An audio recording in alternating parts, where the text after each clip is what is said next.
Hello friends, कैसे हैं आप सब? कैसी तैयारी चल रही है आप लोगों की? मैं हारिस मुस्तफ़ा आप सभी दोस्तों का आपके अपने परिवार त्रिशूल डिफेंस एकेडमी में फिर से एक बार स्वागत करता हूं फ्रेंड्स। और मैं आ गया हूं एक बढ़िया सा टॉपिक लेकर, जो कि क्लास 12 बोर्ड का टॉपिक है। अल्टरनेटिंग करंट का सबसे important topic, power dissipation and power factor. Friends, board के एग्जाम में ये क्वेश्चन हर साल आपको देखने को मिलता है, पावर डिसिपेशन और पावर फैक्टर का। हालांकि ये 2 नंबर या 3 नंबर में क्वेश्चन आ सकता है, लेकिन ये है काफी इंपॉर्टेंट और बहुत ही आसान है, बहुत ही इजी है। चलिए फ्रेंड्स, तो हम लोग देखने वाले हैं एवरेज पावर डिसिपेशन। अच्छा, यहाँ पे बात एवरेज की क्यों हो रही है? क्योंकि ये डीसी करंट नहीं है ना। डीसी करंट में जो पावर होती है वो कांस्टेंट पावर होती है, क्योंकि वहां पे करंट कांस्टेंट होती है। अल्टरनेटिंग करंट जो हमारी होती है, वहां पे करंट और वोल्टेज दोनों साइनसॉइडल टाइम के रिस्पेक्ट में चेंज होता रहता है। क्योंकि अगर करंट और वोल्टेज चेंज होगा तो पावर का डिसिपेशन भी क्या होगा? चेंज होगा, हर हर पॉइंट पे चेंज होगा। इसलिए हम average value of power dissipation लेते हैं अल्टरनेटिंग करंट में। चलिए तो फिर स्टार्ट करते हैं average power dissipation in alternating current friends. तो देखिए यहाँ पे आपका लिखा हुआ है कि for electric circuit power is defined as the product of voltage and current. आपको पता है कि सर्किट में पावर डिसिपेशन कैसे डिफाइंड होता है? Product of voltage and current का प्रोडक्ट होता है। ठीक है, ये डीसी के लिए होता है। वोल्टेज कांस्टेंट होता है, करंट भी कांस्टेंट होता है, तो मल्टीप्लाई करके हम पावर डिसिपेशन किसी भी इलेक्ट्रिक अप्लायंस के अक्रॉस निकाल सकते हैं कि how much power is dissipated. ठीक है, अगर मान लीजिए अल्टरनेटिंग सोर्स है, सोर्स आपकी कैसा अल्टरनेटिंग सोर्स है, और किसी भी एलिमेंट के अक्रॉस अगर आपको पावर निकालना है, तब आप फिर वो कांस्टेंट पावर नहीं होगा, फिर वहां पे पावर कैसा होगा? एवरेज पावर डिसिपेशन होगा। क्योंकि अल्टरनेटिंग सोर्स में करंट और वोल्टेज दोनों कैसा होता है? टाइम वेरिंग साइनसॉइडल चेंज होता है। इन AC circuit both EMF and current changes continuously with respect to time. So in AC circuit we have to calculate average power in complete cycle. हम AC circuit में power जो dissipation निकालते हैं वो complete cycle में निकालते हैं, मतलब एक कंप्लीट ऑसिलेशन पे हम निकालते हैं। इस बात का ध्यान रखिएगा। Hence power average power is defined as the power of instantaneous power in an AC circuit over a full cycle. Its SI unit is watt. Instantaneous power P is equals to VI और V बराबर V not sine omega t. ये है alternating voltage, AC source का alternating voltage V is equals to V not sine omega t. यहां पे V को बोलते हैं instantaneous value of voltage, V not को बोलते हैं peak value of voltage in AC circuit. Omega t में ओमेगा टी को बोलते हैं instantaneous phase, omega t is called instantaneous phase. Omega को बोलते हैं एंगुलर फ्रीक्वेंसी। ठीक है, इसी तरह से अल्टरनेटिंग करंट का इक्वेशन क्या होता है? I is equals to I not sine omega t plus five. हम यहाँ पे मान लेते हैं कि करंट वोल्टेज से 5 फेज आगे लीड कर रहा है। ठीक है, और जरूरी नहीं है कि करंट और वोल्टेज सेम फेज में भी हो सकते हैं। वो डिपेंड करेगा कि एसी सर्किट में कौन सा अप्लायंस लगा हुआ है या कौन सा एलिमेंट लगा हुआ है। रेसिस्टर लगा हुआ है, इंडक्टर है, कैपेसिटर है, या एलआर सर्किट है, सीआर सर्किट है, एलसी सर्किट है, एलसीआर सर्किट है। अलग अलग सर्किट के लिए ये फेज डिफरेंस अलग अलग होता है। Here V and I are the instantaneous voltage and current respectively. ठीक है,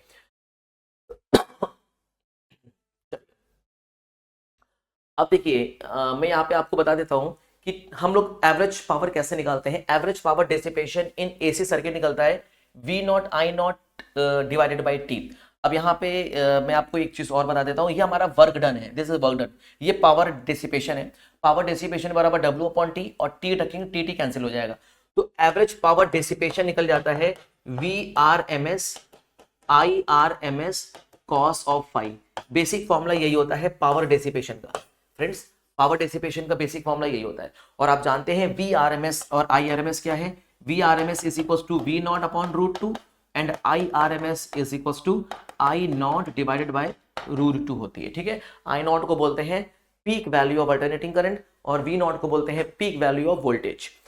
VRMS को बोलते हैं रूट मीन स्क्वायर वोल्टेज, और RMS को बोलते हैं root mean square alternating current की रूट मीन स्क्वायर वैल्यू। तो उठा के यहाँ पे पुट करेंगे तो एवरेज पावर डिसिपेशन निकल जाएगा in terms of V not I not. So V not I not divided by 2 multiply by cos of 5।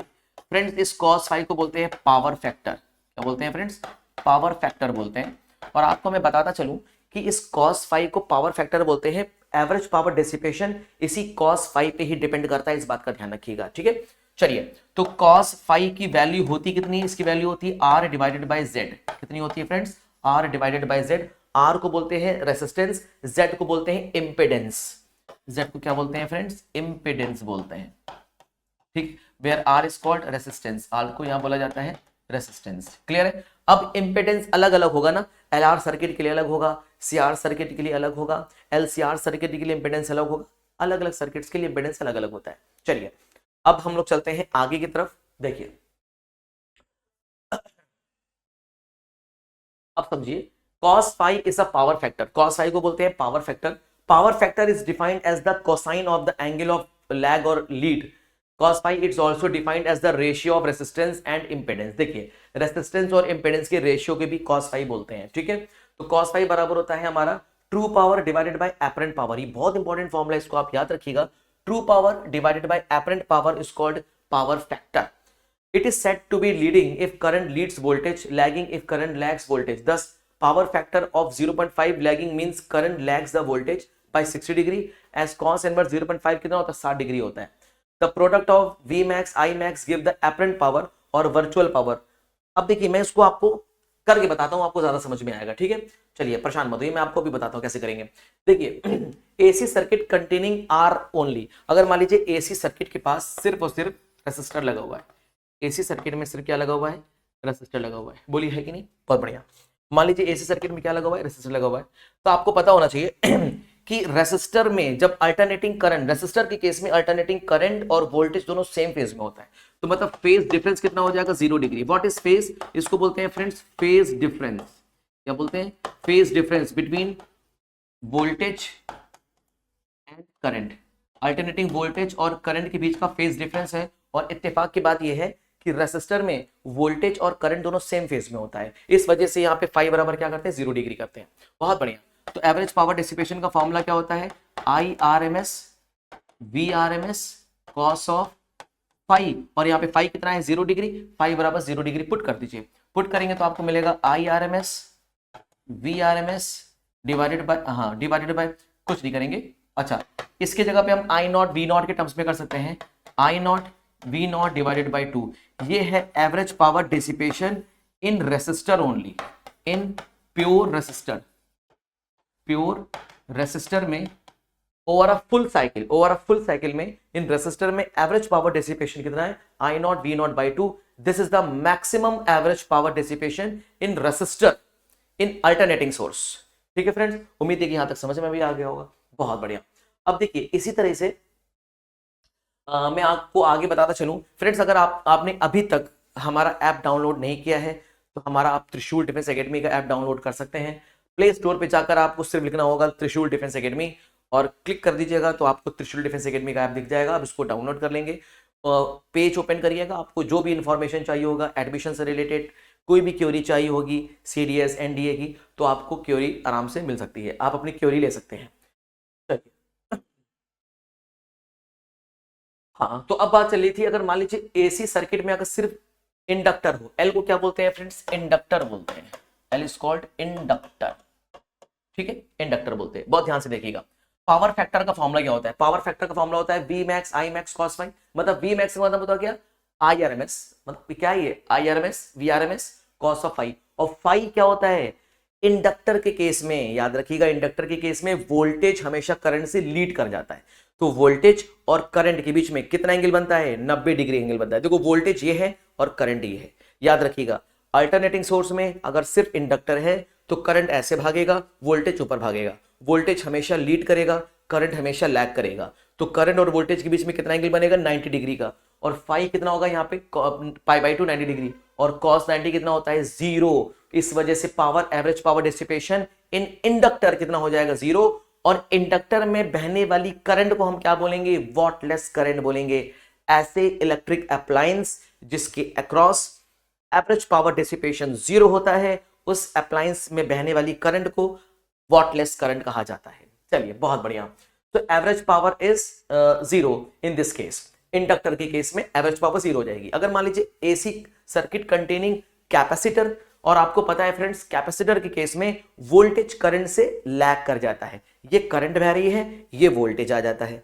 Inductor के केस में वोल्टेज लीड कर रहा था, कैपेसिटर के केस में वोल्टेज लैग कर जाता है। अभी भी करंट और वोल्टेज के बीच में कितना एंगल बन रहा है, 90 डिग्री का बन रहा है। तो cos phi यहां पे कितना हो जाएगा, π/2 90। अगेन एवरेज पावर डिसिपेशन 0 हो जाएगा। बहुत इंपॉर्टेंट क्वेश्चन है फ्रेंड्स, याद रखिएगा। अगर अल्टरनेटिंग सोर्स या एसी सर्किट के अक्रॉस अगर प्योर इंडक्टर लगा है या प्योर कैपेसिटर लगा है तो उसके अक्रॉस एवरेज पावर डिसिपेशन हमेशा 0 होता है और उसमें बहने वाली करंट को बोलते हैं वॉटलेस करंट। बहुत बढ़िया, तो ये याद रखिएगा, एवरेज पावर डिसिपेशन कितना होता है 0, और इंडक्टर के केस में भी एवरेज पावर डिसिपेशन 0 ही होगा। बहुत बढ़िया, चलिए अब चलते हैं आगे की तरफ।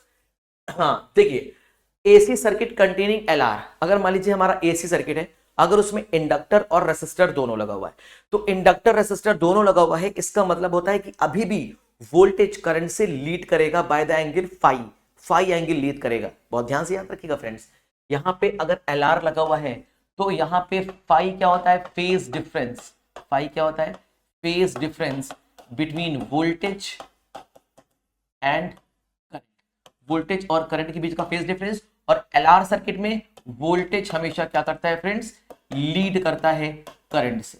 बोलिए ठीक, बात समझ में आ रही है। और हम इसका कैसे निकालते हैं, फाई कैसे निकालते हैं, tan of phi is equal to कैसे निकालते हैं, फटाफट से बताइए, एक्सएल अपॉन एक्सी करके निकालते हैं। बहुत बढ़िया, XL upon R, XL divided by R, ये tan फाई निकालने का तरीका है।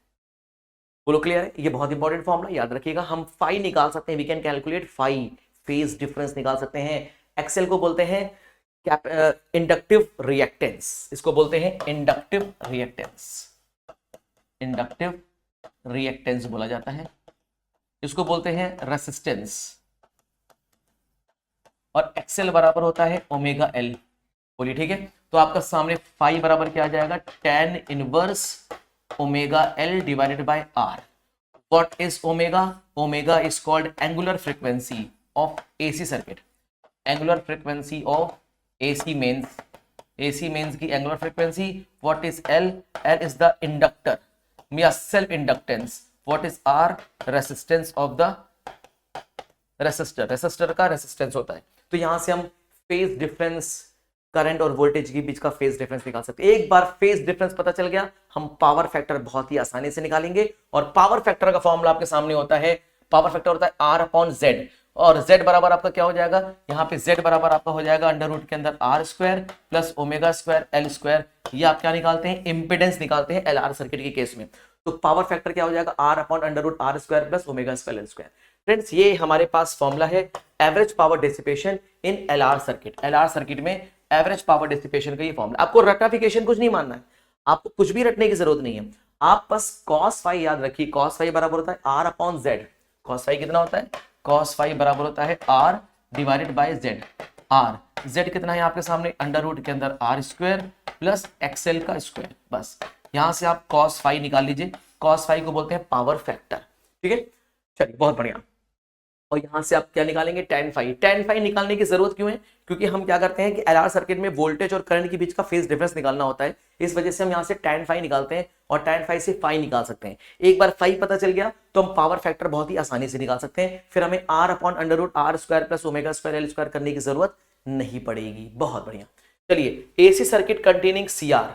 अब एसी सर्किट अगर में कैपेसिटर और रेसिस्टर है तो याद रखिएगा इस केस में वोल्टेज लैग कर जाता है करंट से। बहुत बढ़िया, वोल्टेज हमेशा क्या करता है, करंट से लैग कर जाता है। एलआर सर्किट में वोल्टेज लीड करेगा करंट से, सीआर सर्किट में वोल्टेज लैग करेगा करंट से। कितना लैग करता है, देखिए tan फाई बराबर 1 upon omega C upon R, ये tan फाई निकालने का फॉर्मूला है। इसी तरह से हम पावर फैक्टर निकालते हैं R upon under root R square plus 1 upon omega square C square. और यहां से हम क्या निकाल सकते हैं, average power dissipation V max I max R upon under root R square plus 1 upon omega square C square से power factor निकालेंगे। एक बार पावर फैक्टर आ गया तो हम एवरेज पावर डिसिपेशन निकाल सकते हैं। बहुत इंपॉर्टेंट है ये एवरेज पावर डिसिपेशन, इसको आप ध्यान से याद रखिएगा फ्रेंड्स। चलिए अब एसी सर्किट कंटेनिंग एलसीआर, मतलब तीनों है, रेसिस्टेंस भी है, कैपेसिटर भी है, इंडक्टर भी है, सब है। कुछ भी नहीं करना, बहुत आसान है। तो एवरेज पावर डिसिपेशन कैसे निकालेंगे, V R M S I R M S cos of phi. और कॉस फाई का फॉर्मूला आपके सामने क्या होता है, कॉस फाई बराबर होता है आर अपॉन जेड, और z होता है इंपेडेंस। इंपेडेंस क्या होता है, R square plus XL minus XC का होल स्क्वायर। मान लिया कि इंडक्टिव रिएक्टेंस कैपेसिटिव रिएक्टेंस से ज्यादा है, या हम ये मान सकते हैं कि इंडक्टर के अक्रॉस वोल्टेज ड्रॉप कैपेसिटर के अक्रॉस वोल्टेज ड्रॉप से अगर ज्यादा है तब हम एक्सएल माइनस एक्सी करेंगे, या अगर मान लीजिए कैपेसिटर के अक्रॉस वोल्टेज ड्रॉप अगर इंडक्टर के अक्रॉस के वोल्टेज ड्रॉप से ज्यादा हो गया तब हम एक्सी माइनस एक्सएल करेंगे। ठीक, तो यहां से हमारा जेड निकल उठा के पुट कर दीजिए, कॉस ऑफ फाई बराबर आपका आ जाएगा R divided by under root के अंदर R square plus XL minus XC का होल स्क्वायर। यहां से आपका पावर फैक्टर आ गया फ्रेंड्स। फाई निकालने के लिए इतना तामझाम अगर नहीं करना चाहते तो कोई दिक्कत नहीं, फिर आपको क्या निकालना पड़ेगा, tan फाई निकालना पड़ेगा। और tan फाई बराबर आपके सामने क्या होता है, एक्सएल अपॉन एक्सी, मतलब क्या होता है एक्सएल अपॉन एक्स। अब यहाँ पे एक्सएल तो है नहीं, बोली है कि यहाँ पे एक्सएल तो है नहीं, तो आपको क्या करना पड़ेगा, एक्सएल माइनस एक्सी करना पड़ेगा, XL minus XC divided by R. tan phi निकालने का आपके सामने बहुत ही प्यारा फॉर्मूला आ गया। ठीक है फ्रेंड्स, इसे बोलेंगे पावर फैक्टर, और यहाँ पे फाई क्या होगा, phase difference between voltage and current का वोल्टेज हो जाएगा। अब यहां पे देखिए, यहां पे एक्सएल माइनस एक्सी जो किया, इसका मतलब सर्किट इंडक्टिव नेचर की तरह बिहेव कर रही है, और इंडक्टिव नेचर में अभी भी वोल्टेज क्या करा था, हमेशा लीड करा था, तो इस केस में भी वोल्टेज हमेशा क्या करेगा, करंट से लीड करेगा, याद रखिएगा। चलिए बहुत बढ़िया, तो उम्मीद है कि यहां तक आपने एवरेज पावर डिसिपेशन निकाल लिया होगा for the pure capacitor, pure inductor, pure resistor, LR circuit, CR circuit, LCR circuit का, इसको जरूर से याद रखिएगा। और आगे चलते चलते मैं आपको जरूर बता दूं फ्रेंड्स, ये हमारे एसएसबी के एसेसर्स हैं, और कर्नल साहब, ब्रिगेडियर साहब, ये सब आप देख सकते हैं, हमारे मेन एसएसबी के एसेसर्स यही हैं। चलिए नेक्स्ट हमारे ब्रांचेस के बारे में थोड़ा डिस्कस कर लेते हैं फ्रेंड्स। हमारी ब्रांचेस इलाहाबाद में है, दिल्ली में है, गुड़गांव में है, रांची में और श्री गंगानगर में हमारी ब्रांचेस हैं, offline branches. Okay, apart from this ये हमारे कुछ रिसेंटली सिलेक्टेड कैंडिडेट्स हैं जो अभी हाल में ही सिलेक्ट हुए हैं। हालांकि अगर सिलेक्टेड कैंडिडेट्स की लिस्ट में बना दूं या स्लाइड अगर मैं दिखा दूं तो कम से कम आधे से पौन घंटा चला जाएगा पूरी स्लाइड दिखाने में, इसलिए सिर्फ उतने ही बच्चों को लिया गया है जो अभी हाल में रिसेंट ही सिलेक्ट हुए हैं एनडीए में। ओके चलिए, तो फिर बाकी आपको और कोई क्वेरी अगर चाहिए और कुछ पूछना है, कोई आपकी डाउट हो, कुछ आपको और चीजें कंफर्म करना है, या आप कोई भी किसी भी तरह की कोई क्वेरी है, तो आप हमारे इस नंबर पे कांटेक्ट कर सकते हैं 8400083030।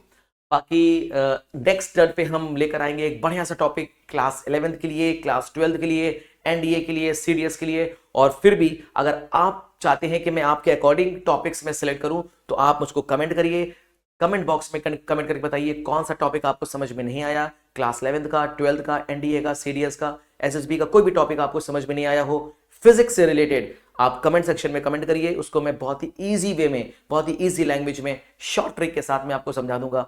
तब तक के लिए आप अपनी पढ़ाई करिए, तैयारी करते रहिए। All the very best. आपने क्लास 10th के बोर्ड एग्जामिनेशंस दे दिए हैं और आप सेना में अफसर बनना चाहते हैं तो क्लास 11 से ही जुड़े त्रिशूल डिफेंस एकेडमी के एनडीए फाउंडेशन बैच से, जहां आपको यूपीएससी क्वालिफाइड एजुकेटर्स मिलेंगे, एक्स आर्मी वेटरन्स मिलेंगे जो आपका सपना नेशनल डिफेंस एकेडमी का पूरा करेंगे। आज ही संपर्क करें।